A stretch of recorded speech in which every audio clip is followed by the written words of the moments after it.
Waalaikumsalam, silakan dulu Kak. Iya,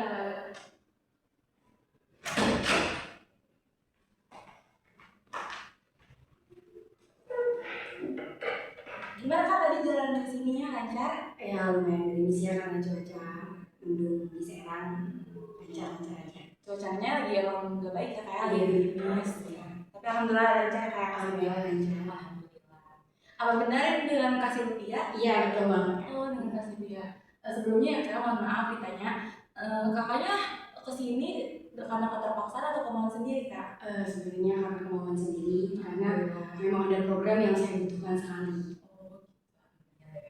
Oh ya Kak, untuk itu kakak tahunya ada sesi konseling di sini dari teman atau emang kakak tahu sendiri atau dari platform yang lain?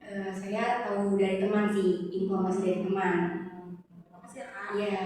Sebelumnya kalau udah tahu juga, kakak pernah melakukan sesi konseling nggak? Sebelumnya belum pernah sih, makanya ini sesi pertama saya. Wah, terima kasih banyak ya Kak telah mempercayai saya sebagai konselor pertama kakak. Iya. Oh ya Kak, sebelum kita mulai, kita membaca doa terlebih dahulu ya. Oke, baik. Oh ya Kak, kakak tahu apa itu konseling individual nggak? Sebelumnya saya belum tahu sih, cuman kan saya cuma tahu tuh konseling itu kayak berbagi cerita seperti itu. Jadi kan ya, saya lebih jelasin secara lebih dalamnya ya. Jadi konseling individual itu kita melakukan tahap konseling atau konselor. Saya sebagai konselor dan kakak sebagai kakak saya. Itu saya akan membantu kakak dalam mengeluarkan masalah kakak. Tapi di sini bukan berarti saya mengeluarkan masalah kakak, tapi saya membantu untuk memandirikan kakak dalam berpikir yang lebih untuk masa kedepannya. Dan jika kakak mengalami masalah kembali, kakak bisa membantu atau mengeluarkan masalah itu sendiri kak, atau mungkin kakak bisa melakukan konseling lagi. Terus ya kak, sebelumnya kakak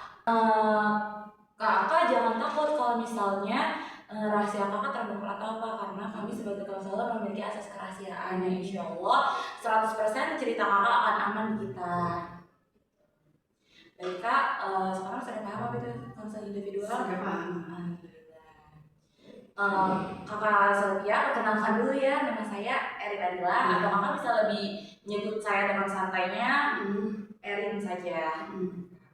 Bagaimana kak? Apakah kakak sudah memulai apa tujuan kakak ke sini?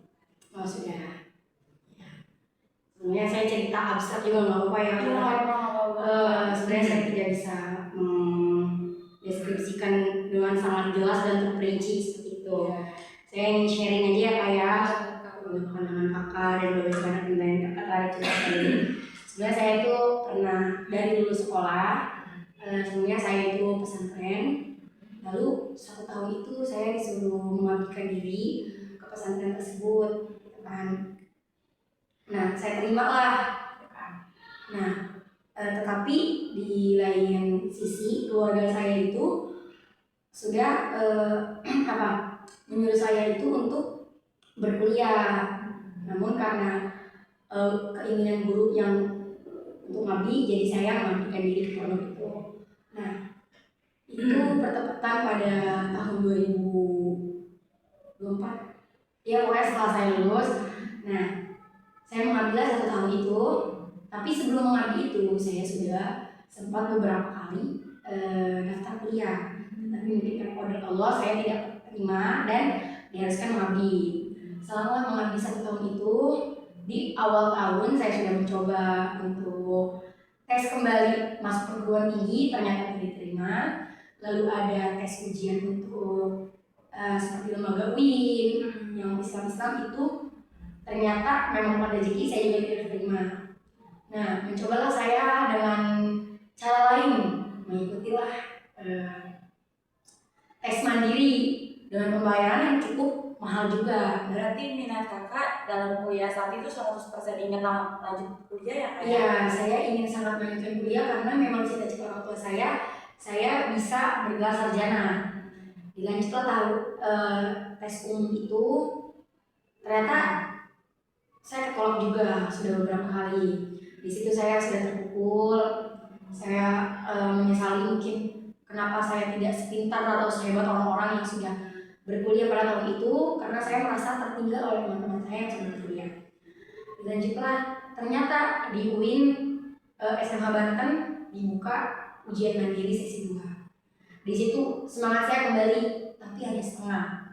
Daftarlah saya dengan setengah hati dan dengan jurusan yang tidak ada dalam diri saya.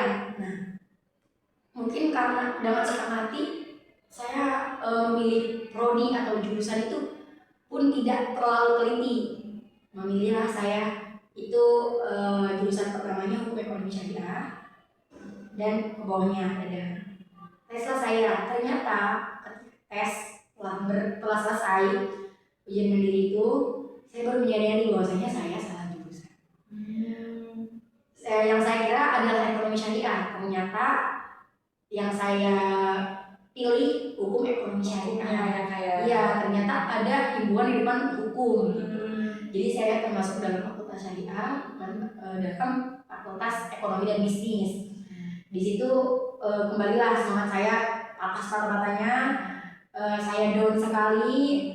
Itu kakak baru menyadari kakak masuk hukum ekonomi syariah setelah keterima, atau emang udah kakak menginjakan bersekolah di ini, berkuliah di sini? Saya tahu itu sejak pengumuman. Nah, karena mandiri ini mepet waktu ke perkuliahan, setelah pengumuman itu 3 harinya langsung PBAK itu. Jadi ya mau tidak mau, karena saya juga mau universitas yang negeri tidak swasta, saya dengan berat hati memilih UIN dengan jurusan yang tidak saya inginkan sebenarnya, namun ya memberatkan hati ya itu. Di awal perkuliahan pun saya sangat merasa menyesal gitu, sangat bagaimana kok bisa gitu, saya salah jurusan. Saya menjalani hidup dan keseharian saya di kampus ini memang bukan saya inginkan, dan dengan jurusan yang tidak saya inginkan, itu mungkin sangat berat, dan itu benar-benar fase yang menurut saya paling terburuk di tahun itu. Seperti itu. Oh iya, kalau untuk kakak sendiri tadi kakak bilang kalau kakak sempat mengabdi, itu kakak terima mengabdinya atau emang langsung kakak ngikutin sesi 2 di UIN ini, atau kakak mengabdi dulu ya? Di situ kan selesai mengabdi itu bulan Juni ya. Oh, berarti kakak mengabdi dulu? Iya, mengabdi dulu. Jadi tes sebelumnya itu masih ngabdi. Setelah tes mandiri, saya sudah keluar ngabdi, seperti itu. Saya sempat sih ditawarkan oleh beberapa staf pondok yang menawarkan bagaimana kalau mengabdi kembali, menetap di pondok kembali dengan berkuliah di swasta. Ternyata rujukan orang tua saya, mereka tidak mau bahwasanya ini swasta dan kegiatannya terbagi 2, di pondok dan di kuliah. Itu sangat melelahkan kata mereka. Saya ikutilah karena orang tua saya. Lalu setelah itu saya menolak dengan halus, namun mereka tetap mempertahankan. Saya menolak kembali, mereka tetap mempertahankan kembali. Mungkin saat saya di kampus ini, saya meratapi kuliah ini, mungkin saya berpikir sebelumnya bahwasanya apa mungkin ini doa-doa guru saya, bahwasanya saya disuruh mengabdi kembali, malahan saya memilih untuk kuliah.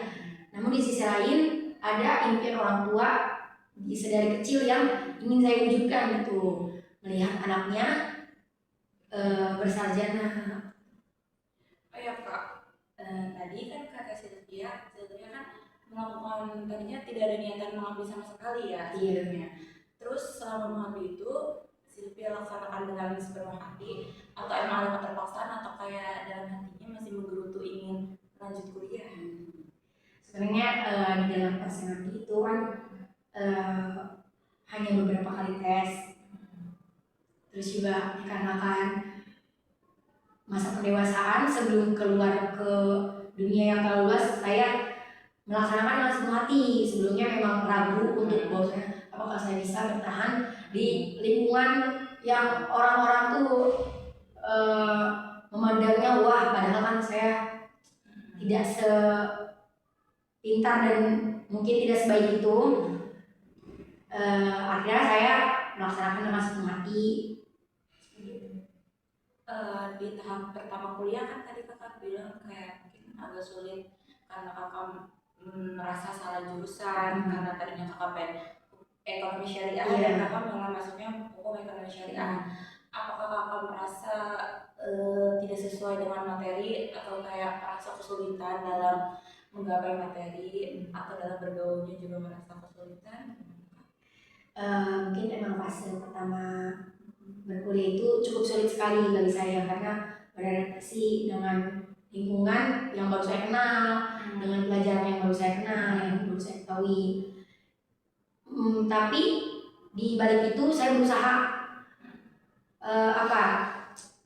diri saya ini terjun ke hukum tersebut, hukum ekonomi syariah, karena menurut saya kalau sudah terlanjur, sudah masuk gitu, seperti bagaikan kita sudah berenang, kenapa tidak sedalam mungkin gitu, menuntut ilmu seperti itu. Ketika kak tapi agak sedikit agak kecewa mungkin ya karena merasa takut salah dan takut tidak sesuai dengan apa kedepannya profesi apa yang kakak lakukan gitu. Mungkin dari pengalaman pribadi saya yang masalah kakak tadi mengabdi dan merasa tertinggal, saya juga memikir sama seperti kakak. Dulu saya juga mengabdi dan saya juga merasa tertinggal. Kayak mungkin teman-teman kita yang lanjut kuliah bisa melanjutkan kuliah sudah semester 1, 2 dan kita masih berada di fase yang mungkin mengabdi kepada pondok karena mungkin saya juga merasakan sama tapi saya berusaha untuk optimis kalau saya juga punya potensi untuk bisa lanjut kuliah seperti ini kayak. Terus untuk kakak sendiri apakah kakak masih belum terima dengan jurusan yang sekarang? Dengan itu ya, setelah waktu yang berlalu, saya sudah menerima itu semua karena mungkin kita punya usaha, namun Allah punya kuasa terhadap hidup kita. Mungkin Allah memberikan sesuatu yang sangat baik di balik itu semua. Ternyata setelah saya berdamai dengan apa yang saya sesalkan, apa yang saya ragukan bahwasanya apakah benar jalan saya seperti ini. Ternyata di balik itu saya mendapatkan teman-teman yang baik, teman-teman yang sportif, lalu pelajaran yang tidak terlalu memberatkan kepada saya yang notabene lulusan pondok. Lalu saya juga tidak stuck dalam lingkungan kelas, saya juga stuck dalam organisasi karena dalam kelas itu kita hanya 20% ya, selebihnya pengaplikasian kita kepada masyarakat dan lingkungan kampus tersebut. Jadi selama ini sudah cukup berdamai dengan keadaan atau situasi yang memang terjadi. Mungkin tadinya juga kampus tersebut yang kakak sekarang sedang ayomi mungkin bukan di daftar list kampus impian kakak, tapi mungkin kakak sudah berdamai dengan itu semua, itu sudah jauh lebih baik kak menurut saya. Untuk itu kakak apakah punya pikiran kayak takut untuk ke profesi selanjutnya seperti saya tadi ingin menjadi pebisnis karena saya masuk hukum ekonomi syariah menjadi mungkin menjadi orang yang pandai berhukum atau apa. Sebelumnya karena terdahulu saya memiliki jurusan ekonomi syariah, karena saya berpikir berbisnis nih, gitu kan. Lalu ternyata sudah di hukum ekonomi syariah dan saya bertemu dengan profesor, dosen-dosen hukum yang sangat cakap dalam berbicara, sangat baik dalam tutur kata. Itu saya langsung berubah pikiran. Sebelumnya saya berpikir bahwasanya kalau saya banting setir kembali untuk menjadi pebisnis dan mendalami hukum bisnis, bisnis tersebut, mungkin saya terlalu jauh melampauinya.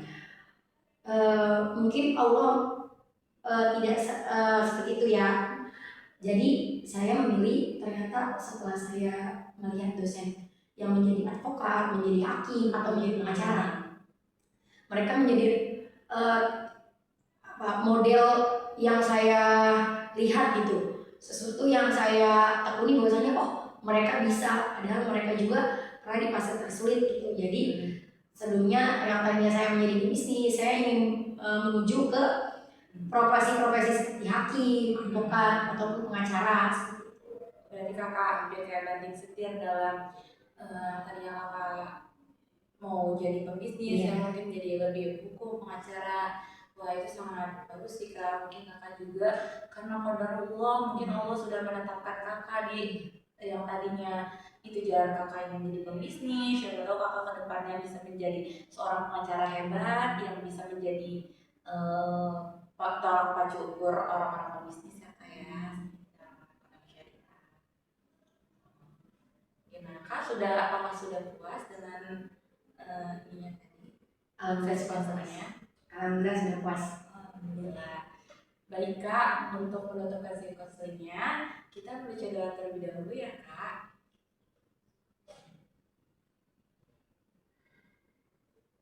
Saya ucapkan terima kasih banyak ya kak sudah bisa mempercayai saya sebagai konselor pertama kakak dan bisa kakak berkenan datang kembali. Terima kasih kak. Sama-sama.